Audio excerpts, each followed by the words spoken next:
Israel और Hamas के बीच जारी जंग में अब एक ऐसी खबर सामने आई है जिससे भविष्य में इस जंग के घातक परिणाम देखने को मिल सकते हैं।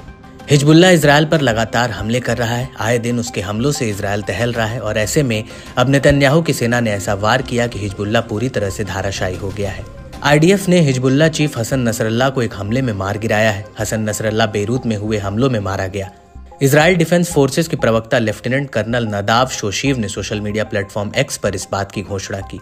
IDF ने लिखा कि हसन नसरल्लाह अब दुनिया में आतंकवाद फैलाने के लिए जिंदा नहीं है।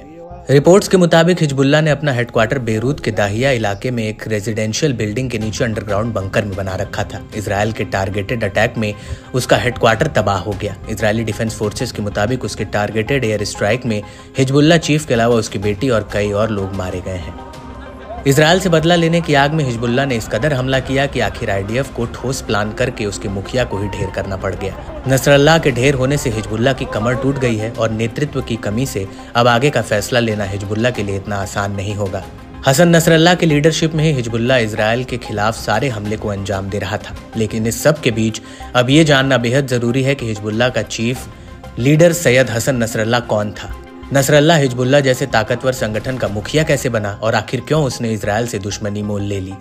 दरअसल शेख हसन नसरल्लाह लेबनान के चर्चित शिया धर्मगुरु और चरमपंथी संगठन हिजबुल्लाह का सर्वेसर्वा था, जिनका जन्म लेबनान की राजधानी बेरूत के उत्तरी बुर्ज हामुद में 31 अगस्त 1960 को हुआ था।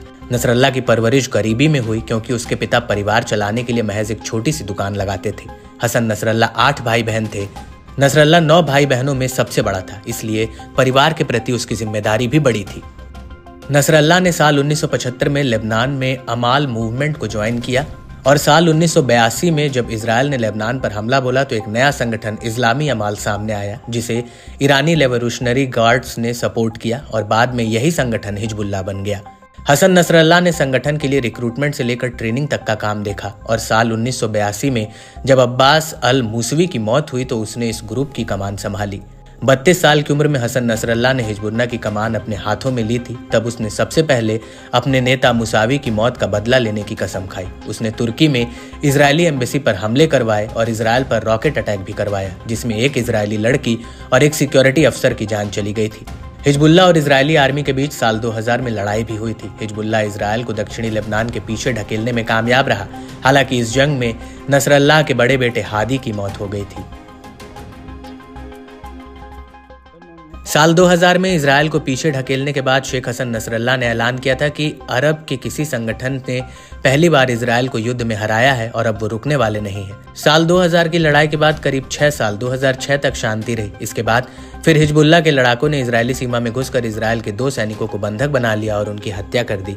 इसके बाद इजरायल ने हिजबुल्लाह पर हमले शुरू कर दिए। इजरायल एयरफोर्स ने बेरूत में एयर स्ट्राइक की, जिसमें करीब 1200 लेबनानी मारे गए थे। करीब 34 दिन चली इस लड़ाई में इजरायल ने नसरल्लाह को खत्म करने के लिए उसके घर और ऑफिस पर भी टारगेटेड अटैक किए थे, लेकिन तब वह बच निकला था। इजरायली सुरक्षा एजेंसियां लंबे समय से हसन नसरल्लाह को तलाश भी रही थी। 7 अक्टूबर 2023 को हमास की ओर से इजरायल पर किए गए भीषण हमले के बाद इजरायली सेना के पलटवार से नसरल्लाह काफी नाराज था। गाजा में इजरायली सेना के भीषण हमले के खिलाफ वह 1 साल से इजरायल से युद्ध लड़ रहा था और कुछ महीनों से इजरायल से वह सीधे जंग में कूद गया था। लेकिन इजरायल ने हसन नसरल्लाह को ढेर करके इस जंग में अपनी बढ़त में इजाफा किया है। लेकिन यहाँ देखने वाली बात यह होगी कि अपनी लीडर की मौत से तिलमिलाए हुए हिजबुल्लाह का अगला कदम क्या होगा।